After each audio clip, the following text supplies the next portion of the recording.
turned the key and pushed the door. "Get out here," he shouted, but I stayed there on the floor, frozen in the terror that rose and filled my brain, for I knew what they intended. I could not face the pain.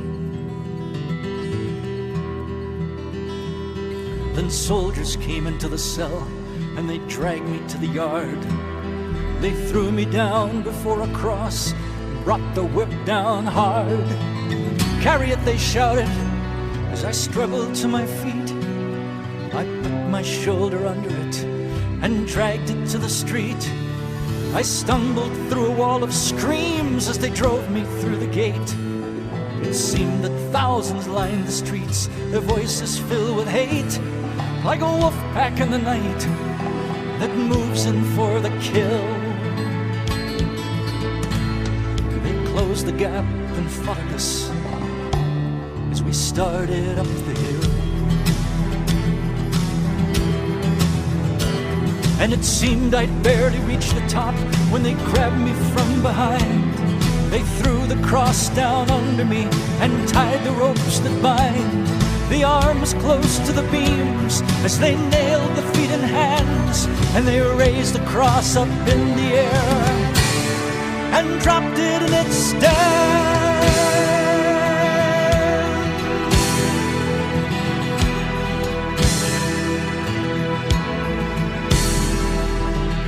Through a blur of pain, I saw the cross there next to mine. There were people all around it, so I looked to read the sign. It was nailed there up above his head, so the world could see the news that the man who seemed so helpless there was the King of all the Jews. And the crowd that stood around his cross made jokes about his name. They shouted, laughed, and spat on him, so I joined in the game. I said, "Hey, if you're the king, why don't you get us down from here?" But the taunt just sounded hollow. It echoed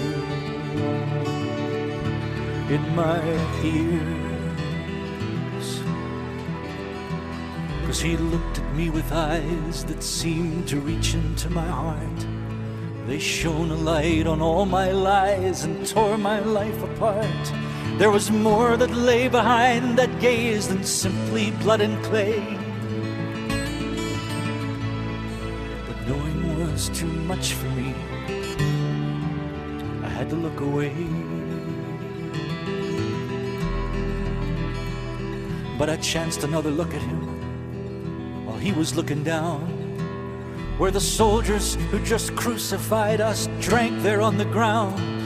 And although he spoke them quietly, somehow his words came through.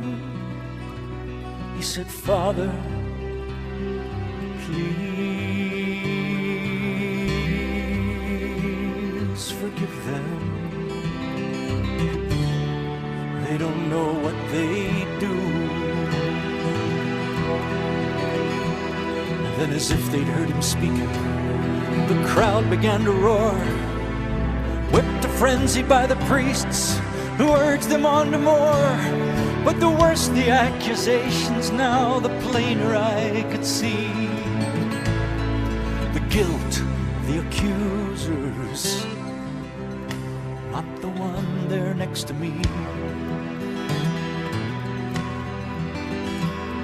But the man upon the other cross began to curse and swear, and his voice was filled with venom as he hurled it through the air.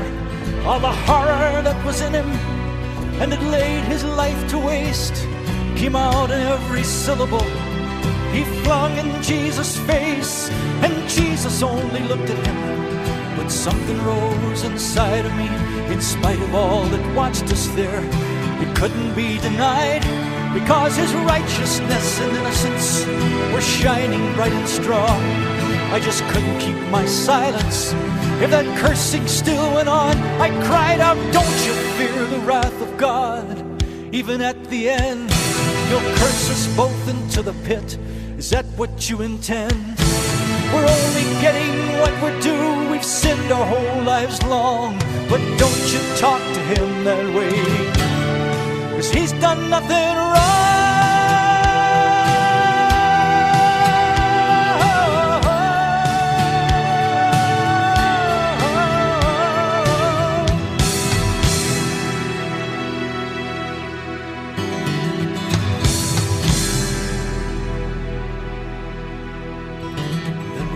Courage, in a voice not quite my own, I asked him, Lord, remember me when you come into your throne.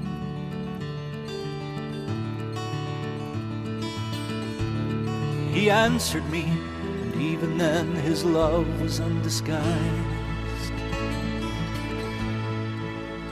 He said, before the sun has set today,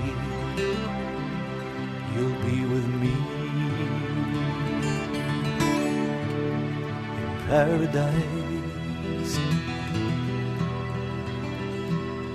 The shouts and curses did not stop even when the sunlight ceased. But somehow in the midst of it, my soul had been released.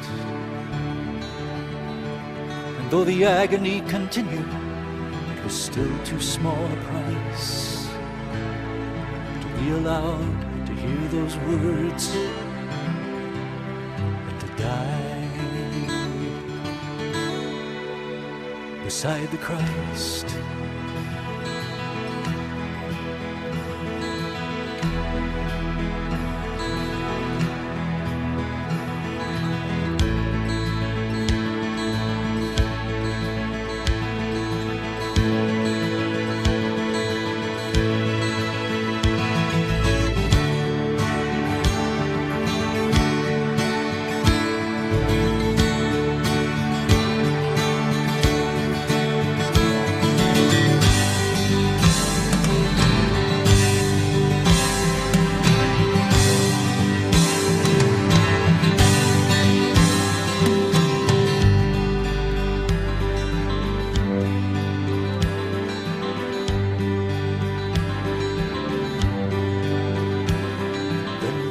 Changed to dawning,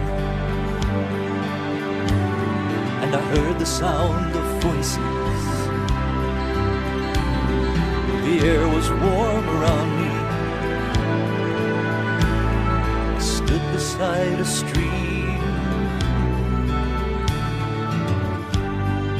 and Abraham was speaking to the multitudes before him, the unfolding of the answer to our prayers and hopes and dreams. Then far across the chasm came a rumbling like the thunder, and the Prince of Peace came shining from his mouth. The power